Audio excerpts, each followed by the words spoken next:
₹5000 નું 10% લેખે 3 માસનું સાદું વ્યાજ શોધો. 3 માસનું કીધું છે. જો 10% ઈ કેટલા હોય?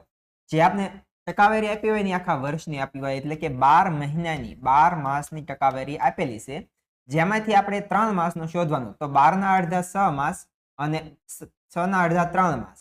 હવે આપણે અહીંયા બે વખત અડધા કર્યા, તો ટકાવારીના પણ બે વખત અડધા કરીએ. 10 ના ટકા 5% અને 5 ના છે 2.5%. હવે આપણે 2.5% 5000 ના કાઢવાના છે. તો સૌથી પહેલા 2.5 કાઢવા હોય ને, તો પહેલા આપણે જે શીખ્યા છીએ કે 5000 થી 1 મિનિટ ઉડાડીએ એટલે આ થઈ ગયું 10%. 10 ના અડધા એટલે 250. આ થઈ ગયા 5%. તો 1 મિનિટ ઉડાડ્યું, આ 10% થયા, આ થયા 10%. એના અડધા કર્યા એટલે આ થયા 5%.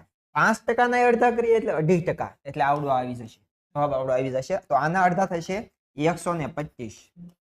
125 રૂપિયા આપણો રાઈટ આન્સર છે, જે આપેલો છે ઓપ્શન સી માં.